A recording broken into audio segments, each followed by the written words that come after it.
Hello, I'm Erik. I've invited my friends Greg Talley and Ryan Smith to join me in ingesting fun and bizarre foods. We'd like you to join us too. So come in and open up. It's Junkmouth.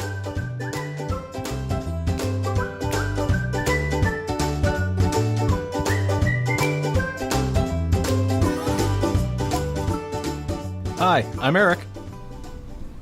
It says I'm Ryan, and then I'm Greg. Oh, for the love of God, it's always Erik, Greg, and Ryan. Just reading what's on the page. Oh, you're worthless. We can't even start a podcast correctly.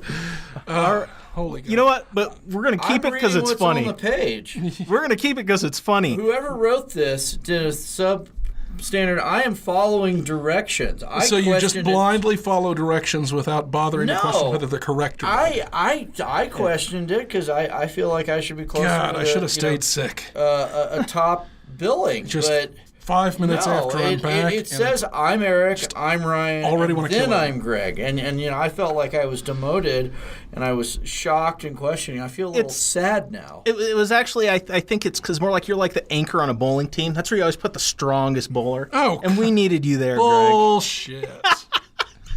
Honestly, it was because I took it from the notes from the last time, and I just added Ryan in on the last minute from him being sick, and it just got out of order from doing that, and now we have this goofy, messed up intro, and only now we're keeping it. We're leaving it in. Oh yeah, now we're like a minute and a half in, and only now am I welcoming our listeners to the Roof Lizard Lounge, high atop the Dino Hotel in picturesque Lakewood, Colorado, above our restaurant Paleo Joe's, and just a short drive from Denver, the Red Rocks Amphitheater, and the beautiful Rocky Mountains.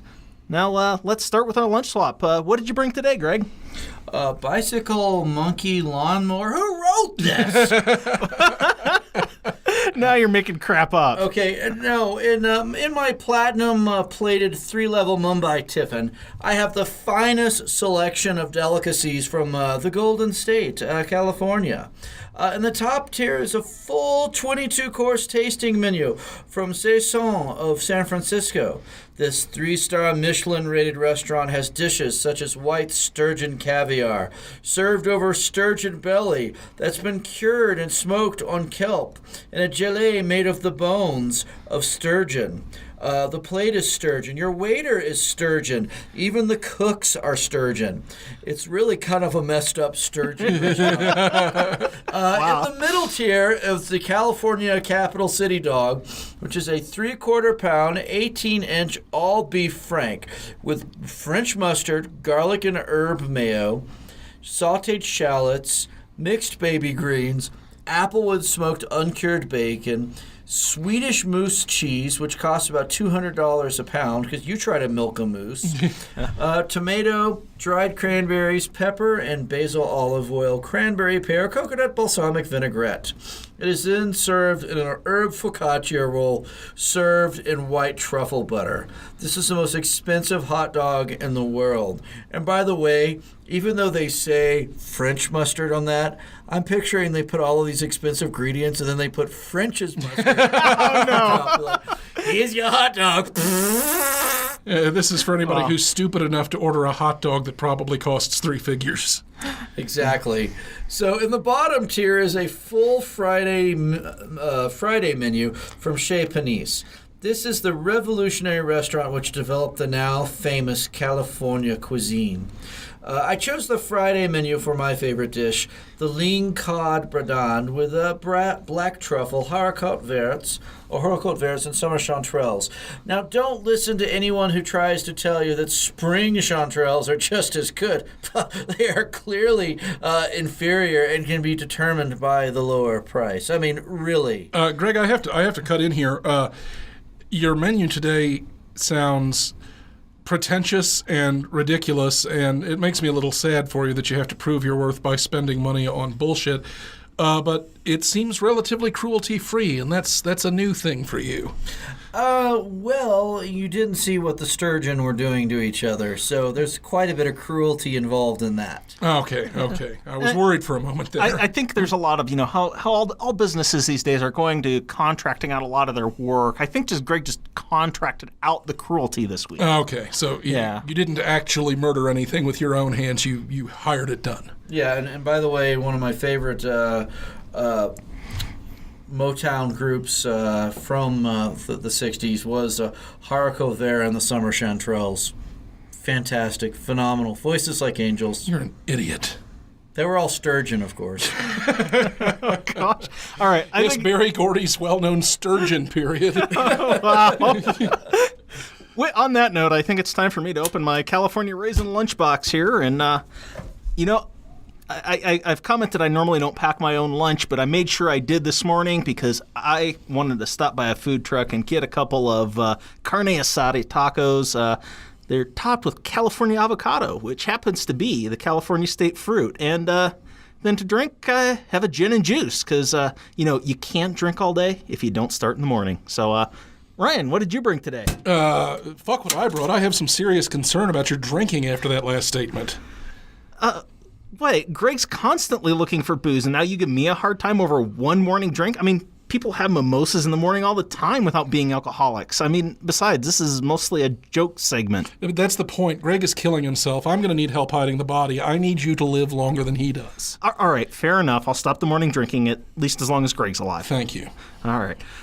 Now, listeners, welcome to our Trader Joe's episode of Junkmouth. And if you've listened in the past, I'm not a huge fan of Trader Joe's. Yeah, but Greg, that's why we're doing it. I want to change your mind about Trader Joe's. I wanted to get some of the both unique and delicious things that they have and see if I can't change your mind.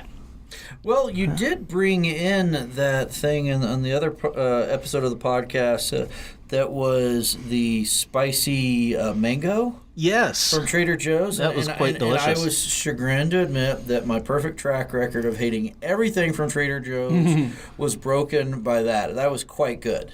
I think so, and I hope we can continue that trend today. So, now with that, we want to let everyone know that Junkmouth is part of the Dino Hotel Entertainment Network of America, or DINA, and we want to encourage you to check out our other podcasts, our flagship program, the Mystery Science Theater 3000 Revival League, which are hosted by my friends right here, Greg, Ryan, and also our friend Kate Page. And you should also check out 10 Backward, where our friends Ron and James watch Star Trek The Next Generation in reverse order so that the plot is even more confusing. Yeah. All right, but now it's time to sing for our supper. And since nobody wants to listen to me sing, and trust me on that, it's time to load up the reel-to-reel with that sweet Kevin Murphy jingle. Roll the tape! The next time you travel to Denver, make your journey into one that you'll remember. Don't just sit around and wish when you can have an expedition at the Dino Hotel. Stretch, snarl, growl. All right, great jingle, and now we just have one more thing to do before we can dig into some great Trader Joe's food, and that's lay out our ground rules. So the first rule is we're looking for things not widely distributed in the USA, and when we go with Trader Joe's, we're looking at mostly California and some of the major cities where they've expanded. Honestly, though, they are expanding quickly, so may not be much longer where we can say they're not widely distributed with Trader Joe's, but we're still there. So rule number 2, we want unique items, not just regional brands of something commonly available. Trader Joe's, they do have some really common things, but they also have some really unique things, so that was a good fit. 3, we fit our foods each week to a theme, and with Trader Joe's this week, that was fairly easy to do. And then finally, number 4, we each get one pass card every week, though I think I got you guys this week where nobody's going to want to use one. God, I hope so. Yeah. That would be nice, Mr. Swamp Cabbage. Oh, yeah. I'm so glad that I was not able to sit in for that. We missed you. I edited it, and I was like, thank God I wasn't there. That sounds horrendous. It's definitely up there amongst those handful of the worst things we've had. So. Was it as bad as the meat pudding or whatever it was, the Worse. meat yogurt. Worse than the meat yogurt. I would eat the meat yogurt again to not eat swamp cabbage. Wow. Yeah, I don't think I found the beef yogurt dessert as bad as you did, so I would say the swamp cabbage was worse. I've had relatives' deaths that affected me less profoundly than having to eat that fucking meat yogurt. Wow. I've had vomits more pleasant than the meat yogurt, and yet it still would be a preferable choice over eating the mildly toxic swamp cabbage. And what did you say? It's only toxic in large amounts? Yeah, exactly. That's good to know. Only a mild hallucinogen, yeah. But rather than focusing on bad things we've eaten, let's try something that hopefully is going to be pretty good. And that's our eat this week, the Trader Joe's glazed coffee cashews. Which I see are sitting next to me. They are. Now, they smell pretty good. Now, when I open up this package, it smells just like if you open up a package of Folgers and you get the smell before you... I'm not even right next to it. Yeah, I You can smell it. Yeah. It's just that coffee ground smell. Yeah, sure. It smells like slightly sweet coffee. It's coffee that has some and sugar in it. It's not the smell of cappuccino, espresso. No, this is like This is just regular coffee, yeah. You know, Yep. And honestly, it looks You like get it coffee with time. grounds on there. It does look like coffee grounds on there. That's so. what it is. Yeah. So I'm not sure about this because I've never thought of just chewing coffee grounds. So Usually not considered pleasant. Like you get a No. little in the bottom of your coffee cup, so it'll be interesting. But are we? I already ate one. You already ate one? I have no Yeah. impulse control. I guess we may as well. Yeah. Well, okay. It tastes a little Nice like flavor. coffee candy, but I'm really getting the feeling that I just licked out the tray, of a coffee filter. It tastes like I've got coffee grounds in my mouth. You know what? I like it. I like the flavor I like it a lot. because of that. I think I'm 99% certain this is coffee grounds on here, straight up. That's what it is. Yeah, the texture leaves a little something to be desired, but absolutely, this flavor is wonderful. Dynamite. Yeah. I mean, I'm hoping these aren't used coffee grounds, but I doubt it. the texture's not great, but I think the flavor makes up for it. 5 greasy wrappers for me. I think the flavor's a 5, but I have to knock it down about half. Just that texture, it has a little bit of that, like getting the coffee grounds out of the bottom of the cup. So I'm gonna go 4.5 greasy I see wrappers where you're though. Not that it's not real bad, but it's just enough. I can't quite go to a 5. What do you think, Greg? 3 greasy wrappers. Really? What's the texture? I mean, I love coffee candy. I am not picky about coffee. I will drink any iteration of coffee from powdered instant, all the way through cappuccinos, espressos. Can't dark roast it too much for me. I have an unpleasant, gritty texture in my mouth. I love cashews normally, but to feel like I've just dropped one in the trash and it landed on a spent coffee cartridge or something, or a coffee filter, and I was just loose enough to lightly dust off the cashew and pop it in my mouth anyway. See, I'm not getting that so much. I mean, there's a little bit of the texture isn't as good as it could be, but it's not enough to knock it down for me. In fact, I'm going to ask you to put these over there because otherwise I will keep eating them. And you'll just hear me crunching on these through the whole episode, which would get irritating pretty quickly. They're really good. I really like them a lot. That's the thing. If you give me a honey roasted nut or any kind of sweetened nut, I would probably and will keep eating these, but I'm put off by the texture. Yeah, I can see where you're coming from. It's just not enough for me to knock down the taste, in my personal opinion. And I also don't want to keep eating these because this is coffee. I mean, it's just ground coffee that this is dusted with. So if you keep eating them, your heart is going to start going 1,000 miles a minute. There's that. But I just know Because there looks to be about 5 cups of coffee dusting dusting those cashews in total. So if you ate the whole bag, you would probably be in some.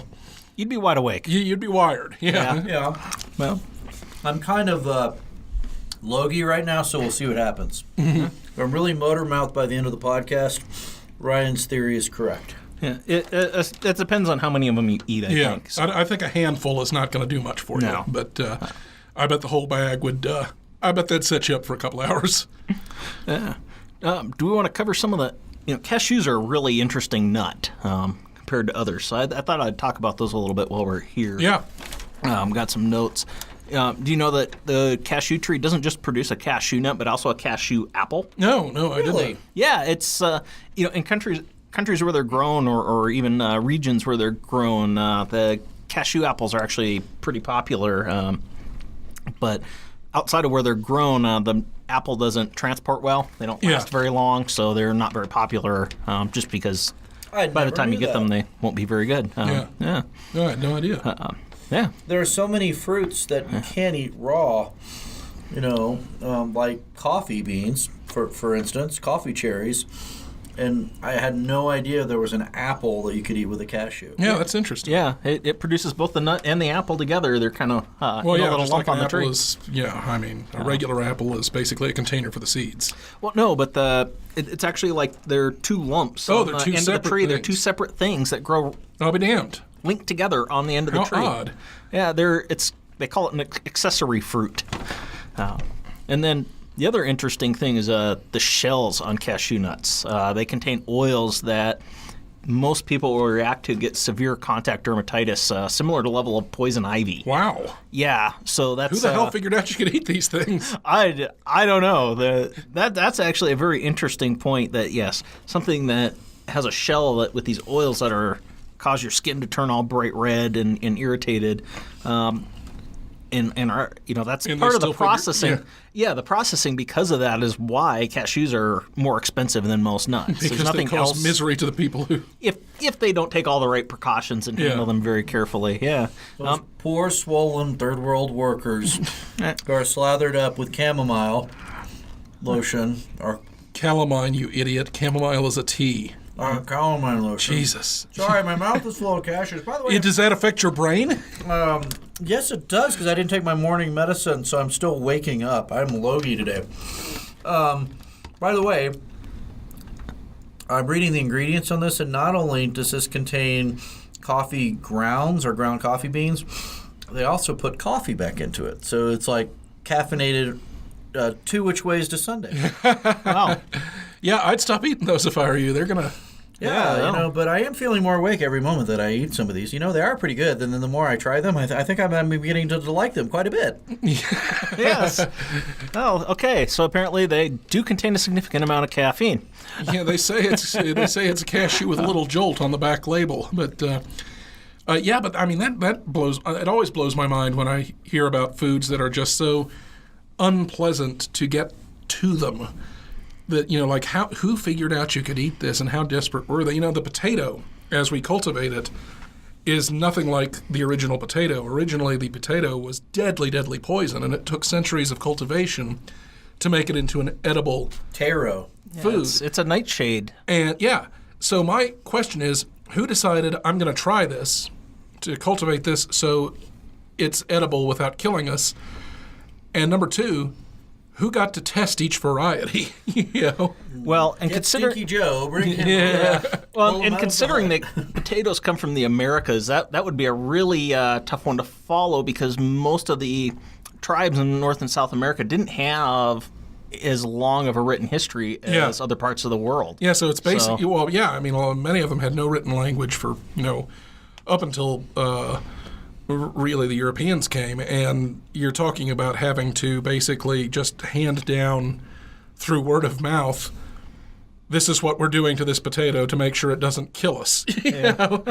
And we've talked before on our other podcasts about taro roots and how the oxalic acid that's in those, if you don't cook the hell out of taro root, it basically makes you break out in hives because it's like handling fiberglass. Yeah.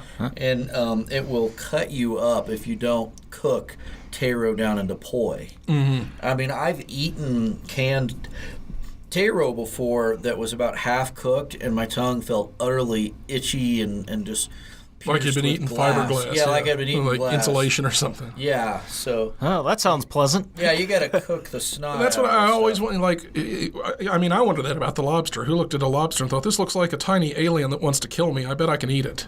Yeah, if I boil this sucker, it'll taste great. Well, it was the lobster we know is because of people who were quite poor. Yeah. And they were desperate. They're because they're like, well, we're desperate. We'll eat this water bug. That's true. I mean, up until probably the 20th century, it was basically a poor person's food. It was. And then it's like diamonds. It was a marketing gimmick that made it expensive. Diamonds are extremely common.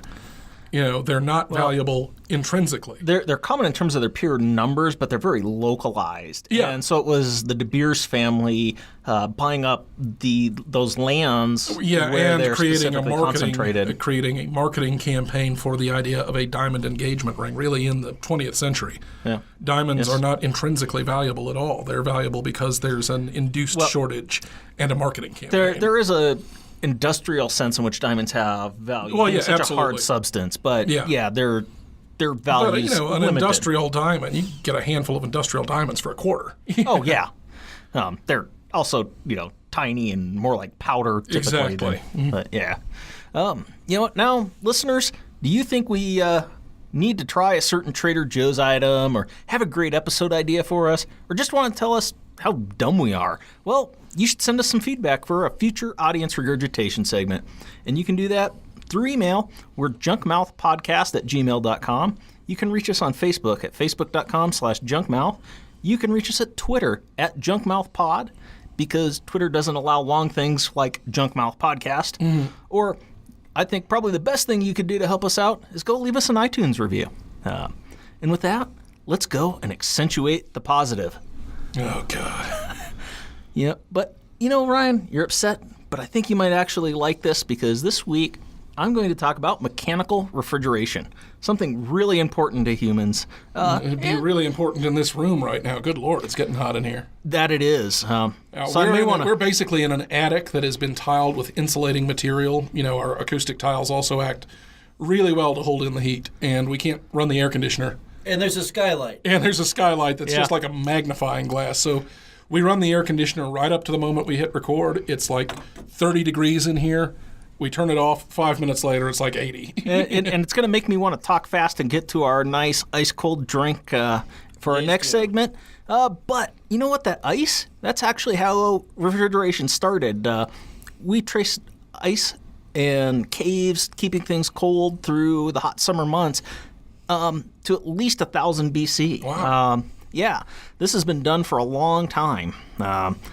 But that started to change from just ice in 1755 when Professor William Cullen, he's a Scottish professor, developed a pump that could create a partial vacuum and use that over a container of diethyl ether, which, when boiled, absorbs heat from the surrounding air and creates a spot that's cold.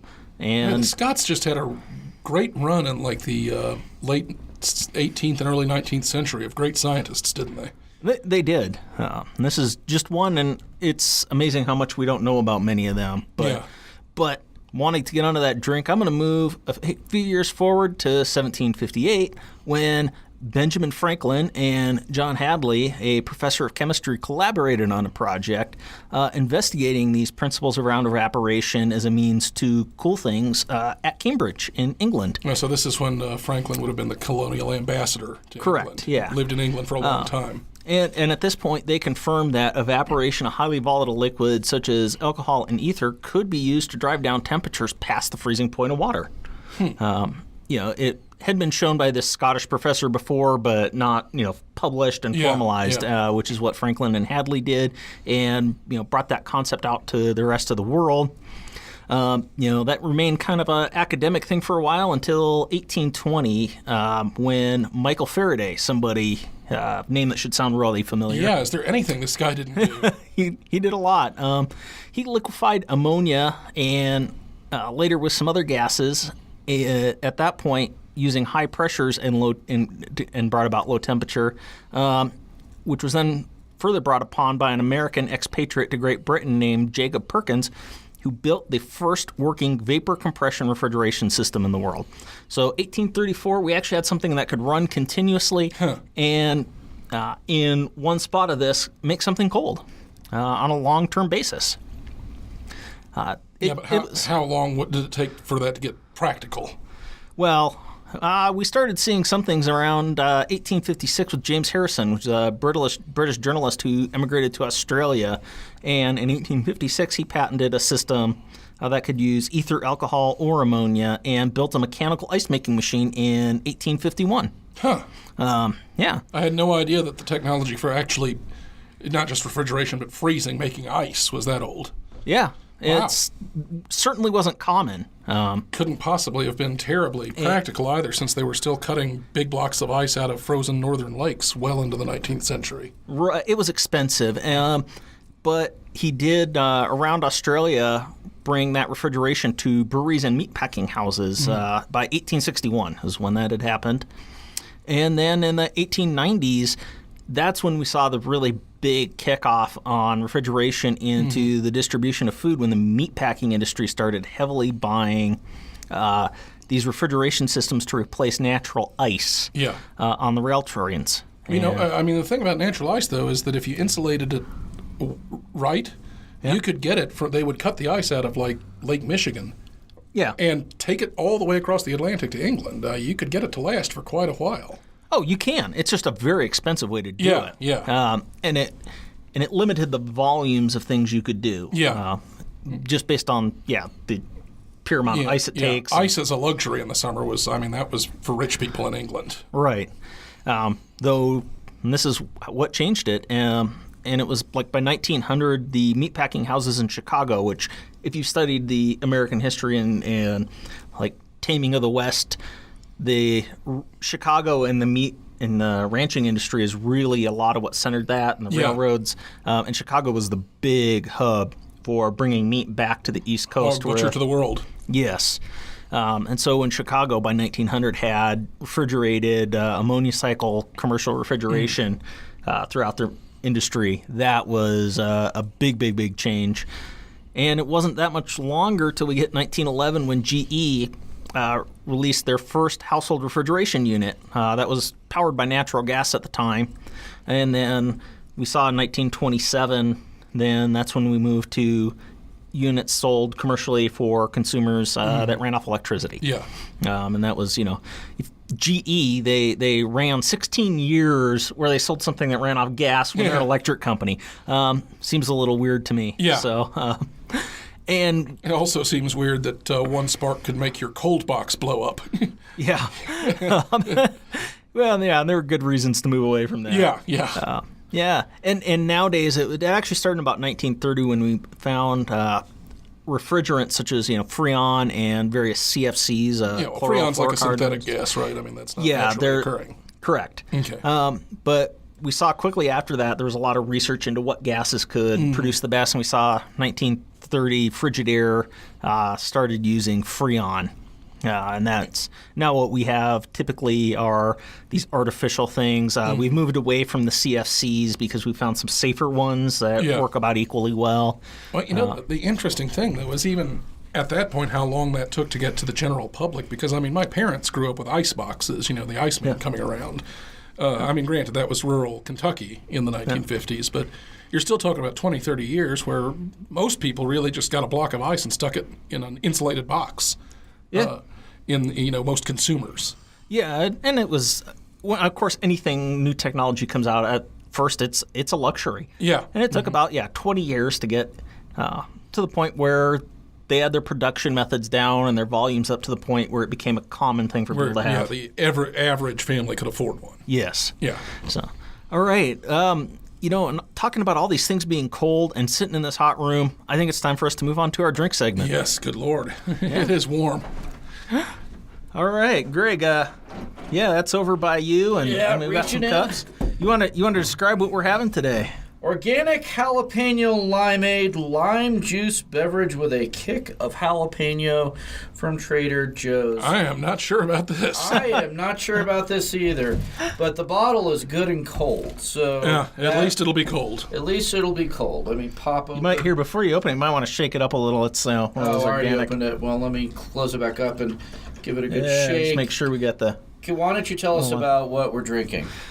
So it's While I pour this I out. mean it's limeade with jalapeno in it, and I think the jalapenos are a really nice, tasty pepper. I do like hot things, so and they're kind of a mild to medium strength pepper. Scoville range is 1,000 to 20,000. You know, the like really hot things. Depending are on how they're typically- bred and seeded, I mean, a jalapeno can be as mild as an apple or. Well, not quite that, but some of them, if they're weak sister jalapenos, but some of them can be so hot that you scream and cry and we want to see your mommy afterwards. As you see, as Lisa Simpson put it when she ate hot Indian food once, they let you see through time.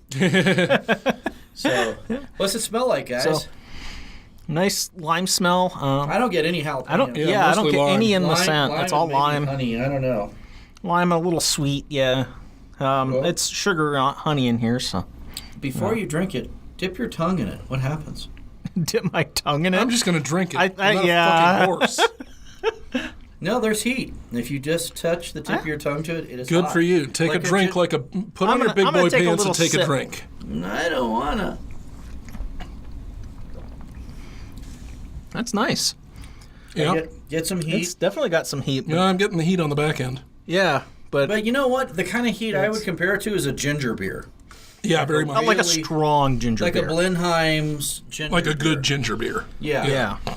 Yeah, not like a ginger ale, but No, a good, and not even a weak ginger beer. It's like No. a strong ginger beer Yeah. type. the good stuff, like a Mm-hmm. Cock and Bull or Blenheim.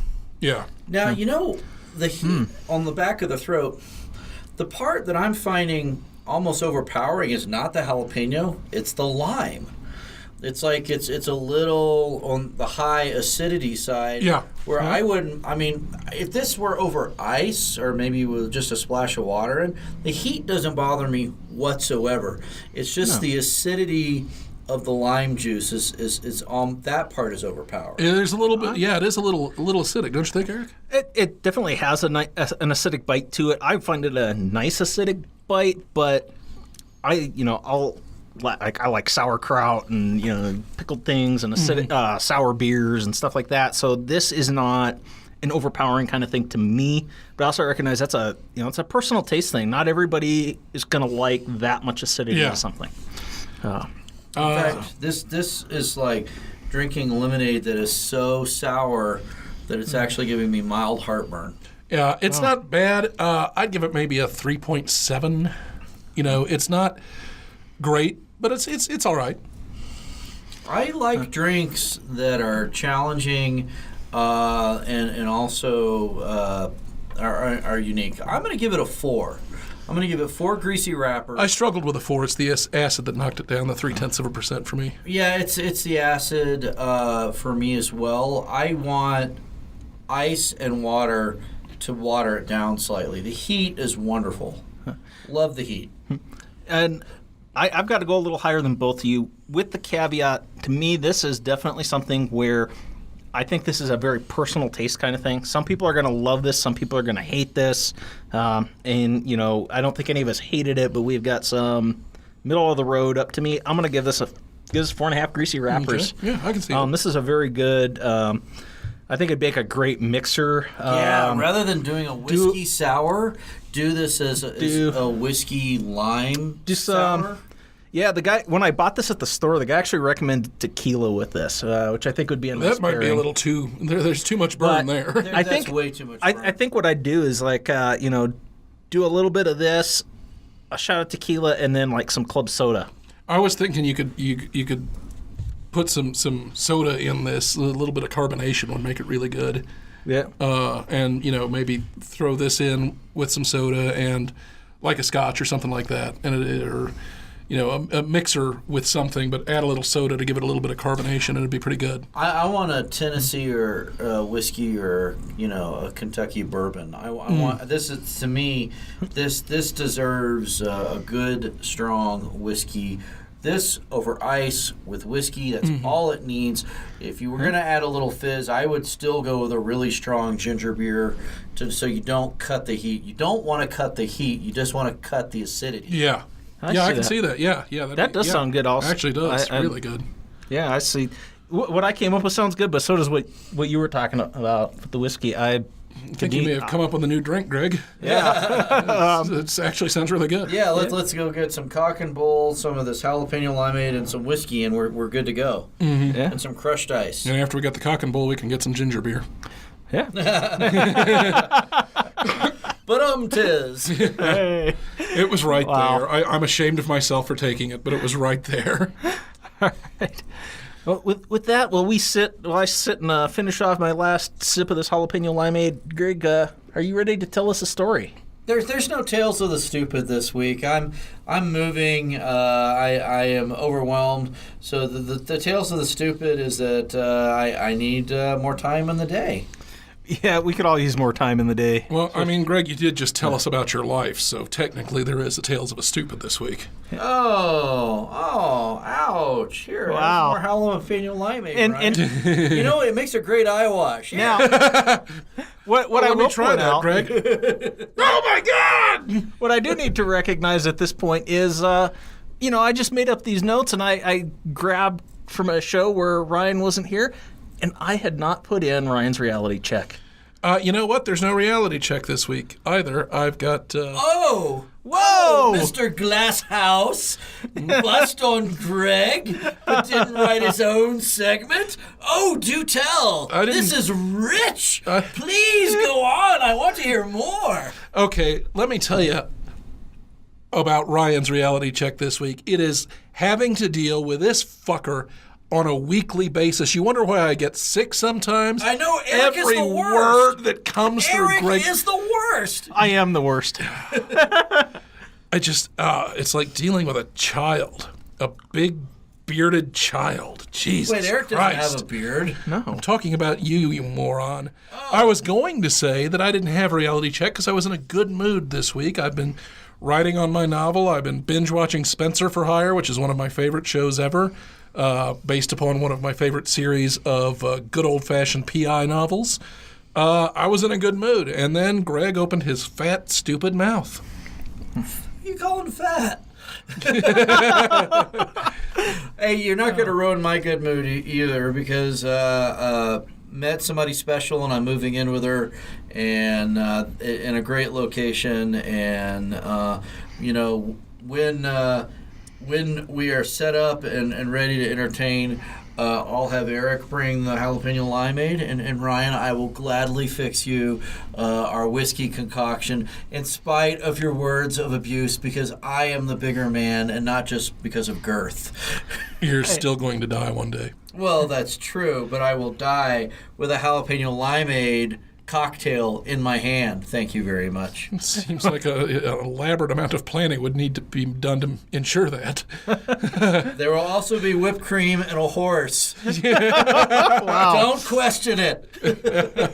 So you're studying at the David Carradine School of Death, I'm assuming. More the Rube Goldberg. But you know what? No reality check, no Tales of the Stupid, or maybe some weird Dark Crystal hybrid of the two. Why don't we be merry? Let's just be merry. I could be merry, and if we're going to be merry, we've got a couple blue bags. We've got two things for our be merry, but let's start off with the one that's kind of on your right there. Yeah. All right. So you want to start off with this knockoff of Swedish fish. Well, Scandinavian swimmers. Oh my Yes. God. I love the name. I couldn't help it. Scandinavian soft and chewy gummy candy. But are they fish? Oh no. Well, they're lobsters, dolphins, seahorses, and rockfish. Rockfish? Yeah, rockfish. Where does it say rockfish on it? It does. It says rockfish. What the hell is a rockfish? Isn't that what they renamed Chilean sea bass? No, Chilean sea bass was the renaming. Well, it was Yeah. rockfish, and some marketing idiots renamed it and controlled the market so that women would start wearing sea bass on their fingers as a token of their engagement. Got it. I've been listening. No, yeah, Chilean. Yeah, there is no such thing as a sea bass. This is why when Greg tells a story, we call it Tales of the Stupid. Yeah, bass but that is true. Bass are strictly freshwater fish. The Chilean sea bass is some fish with a horrible name that they rebranded so they could sell it as expensive seafood. Okay, I get that they're doing a sea theme here. Yes. By the way, I'm taking a lobster, a dolphin, a seahorse, and a Chilean Nobody cares, sea bass Greg. or rockfish on the supposition that they're different flavors and we need to try each. But I was going to say, why? Tell me that's. I defy you to say that's not a goldfish. This rockfish, why not just call it a goldfish? That is a goldfish. Eric, could you turn your lobster over with the side that is not textured? Looks like a fallopian tube. It looks like a dick, is what it looks like. Yeah. that No, I too. think I need to, almost like stand it up here for you. There we go. Thank you. Here, we'll do it this way. So then it's got kind of the You're dual. perpetrating a hate crime. That's what you're doing. Yeah, but not against Ryan, against lobsters. Yeah. Yeah. Okay, so while we all fish out our fish, getting one of each, Eric, you perpetuated this gummy candies in sea life shapes. Which one are we going to try first? Well, I think the most interesting of these to me is the seahorse. Yeah, I've never seen a seahorse you have? gummy before. Oh, and a gummy. Oh, okay. no, I've seen plenty of Yeah, seahorses. and these actually look before. like a seahorse. They're It's shaped, actually, they're yeah. pretty good. Not like a hot pepper fire truck that No, the molding looks is actually nothing very like, detailed. on Yeah, this. It's sort of amazing. surprisingly. For gummy candy, I mean, there's a lot of detail. Yeah, and I like this just because seahorses themselves are just fascinating creatures. Yeah. That Now, before you put it in your mouth, dip your tongue to it. Greg, what do you have like some weird oral fixation Go on and do it. I'll kink watch. thing? I mean, I don't want to kink shame you, Oh, my but God. but really, I am sleeping not tonight. comfortable with this. I want to try this seahorse. Can I bite its head off? Yeah, if you want to, go Okay, for it. here we go. All right. It's a gummy candy.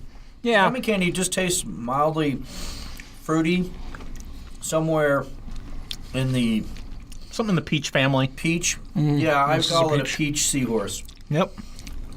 I'm just eating Okay. all these. Yeah, it's I think kind of like the real seahorses. As a guy, it makes me feel like I'm going to be like a real seahorse and have a pregnancy where I have to carry eggs around inside me. Yeah, Yeah. I get that. You're trying to shock me, but I totally get that, man. Yeah. I feel you. So, Not too closely, please. I'd say that the fruit flavor is a little more strongly differentiated in these than ordinary gummy candy, which all basically taste the same. You can there's tell what no- these are there's supposed to be. There's no flavor difference between No, them? that's what I'm saying. It's more differentiated than this, I would say. You can tell what these are supposed to be. Okay, what's the dolphin? Yeah, because the dolphin has like Well, I could tell the Not peach much. and the orange. I think the Haven't tried dolphin the is dolphin yet. pineapple. I don't know. It's just kind of like generically bland sweet. It's not as good as Well, the dolphin's seahorse. pineapple. It's pineapple. And I've got to say, That's a weak pineapple. Yeah. the dolphin is like a pineapple that a hobo has been using as a urinal. It's terrible. Okay, now I'm onto the rockfish, and that is good. All right, let me. The other ones are Eric, all right. Let me grab your lobster. Oh God, I'm sorry. I meant to grab your lobster. Oh, Jesus. Okay, let's see what's Oh, God. Okay, everything else, solid 3 to 4. The dolphin, holy shit, the dolphin is a 1. I didn't think it was that bad, but yeah, it was I bad. can feel it in my brain. It's horrible. Oh, God. cherry for the lobster. I am rooting for Yeah, tuna definitely nets. Okay? After eating that dolphin, I am rooting for tuna nets. But for Swedish people, not for dolphins. Horrible. Oh, Jesus, 1, For the maybe. candy makers. By the way, where's the bag? Where are these made? It's in my sinus cavities. Jesus Christ. I'm fairly certain they're made in California, where Trader Joe's makes most Monravia, of their stuff. California. Yep. Fuck you, Monravia, California. That's for where the Trader dolphin. Joe's makes all of Hey, their thumbs up on foods. everything else. Solid 3 to 4. All right, and I'm finally going to try this Chilean rockfish. Let's see where we are. That dolphin was. It's like in one nostril. Rockfish is my favorite. It's orange The flavor. rockfish is it really is. good. Everything is good except the fucking dolphin. I think you're a little extreme on how bad you say the dolphin's a 1. I'm gonna say it's a 2. The dolphin is definitely Eat not another as good as the dolphin. other 3. The others, I'm gonna go for greasy wrappers on the 3 that are not the dolphin. The dolphin gets a 2 from me. I don't think this is pineapple. I'm not. It's. I'm not sure what it is, You but know what I think it's supposed to be? what? I think it's supposed to be banana. You're seriously? You think? Yeah, It tastes nothing like a banana. No. It does taste nothing like a pineapple. That's No, what it tastes. What it tastes like. I'm eating another is- dolphin. It tastes like Cthulhu's spit. Is what it tastes like. It's really floral. It's okay. It's not. What is this? It's just a floral. It's candy. horrible. Yeah, that's about right. Rose? Maybe rose. It has ingredients. Can we figure this out? I mean, That's the not closest thing pineapple. you've come to. I think it's is rose. It's not pineapple. There's pumpkin, carrot, black currant, apple. Pumpkin and carrot. What the hell? Those are all for colors. It just has natural flavors. So it's horrendous. If this is supposed Yeah. to be Rose, Jack would have thrown her off the door. Out of sheer distaste. King of the world, no way. It's bad. Yeah, All right. everything else Yeah. in that bag is pretty good. yeah, it's Not fantastic, but I'd say superior for gummy candy because you really can't taste the fruit. But that dolphin, They're well made. The molds are well made.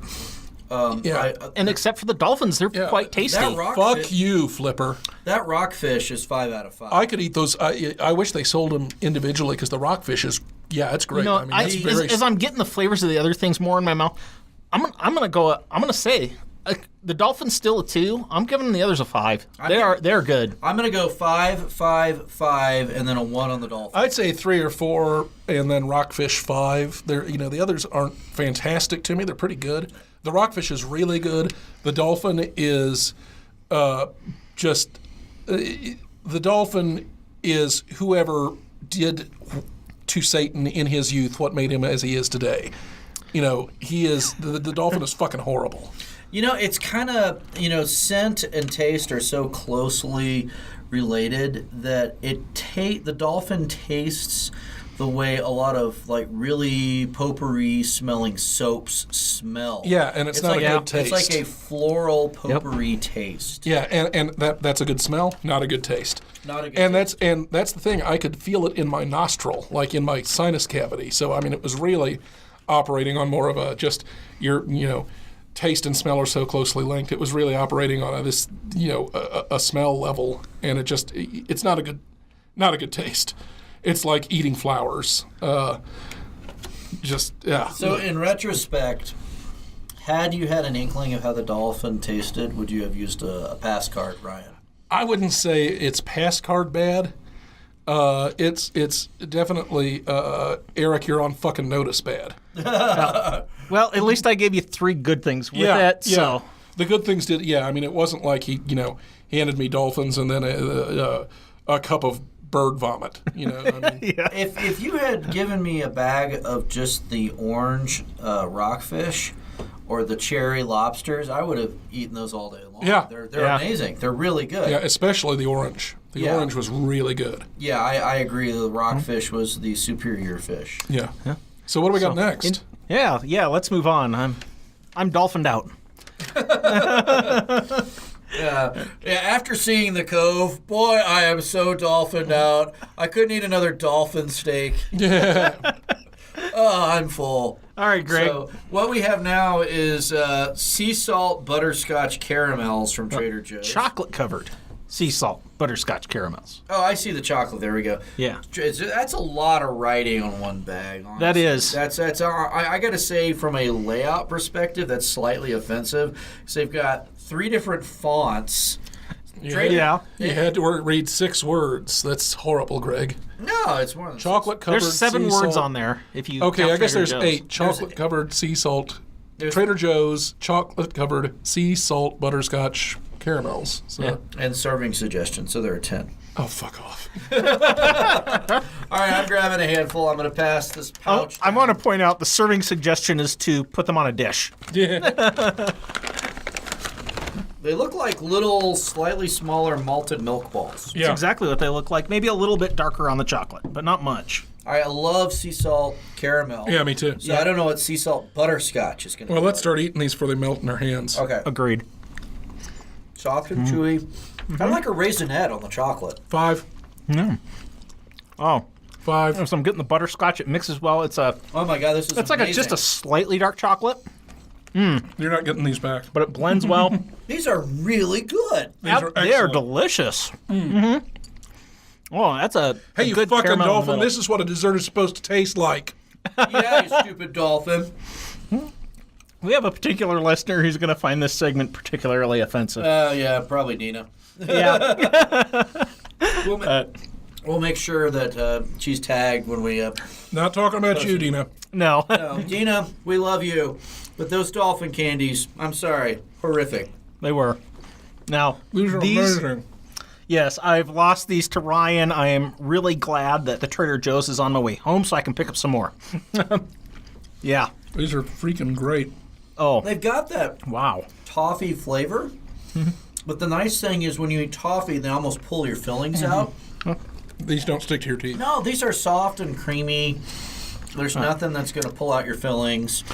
And it's got almost like a raisinette chocolate, but with a really rich butterscotch center. I'm And going that in for works. That works so well, incredibly well. Wow. I'm just blown away. Something like this, I think the easy place to cheap out where it's only a minor difference to most people is the chocolate, and they did not. This is really good chocolate around here. Smooth and creamy. Around a great butterscotch. When we see the package, wow. something this creamy usually has palm oil in it. Yeah. There we go. Got the palm oil. I don't care what's in it. Now, This could be made with, like, bat penises, and I would eat it. well, especially if it was made with bat Well, yeah. pieces, you'd be eating it. But enough about Adam West. Oh, wow. How dare you, sir? Yeah. You know what? Are we unanimous 5s with this? Yeah. Yes. Best thing we've Yep. had today. Easily. Easily. Those are great. Wow. These are so good. I'm handing them back to Ryan because I Erik, you meant to read the package, and I immediately cracked it open without thinking and did what you do with good junk food, which is mindlessly cram more in your gob hole because you enjoy the flavor. Yeah, I'm going back for 3rds.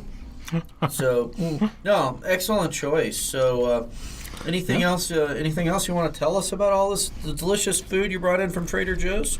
Oh, hey, I'm actually glad we have a Trader Joe's out here in Colorado now. We actually have 3 of them, I believe. Yeah, well, not there's too far from the hotel. One near the hotel, yeah, and then one kind of on the south side of downtown Denver, and one up in Boulder.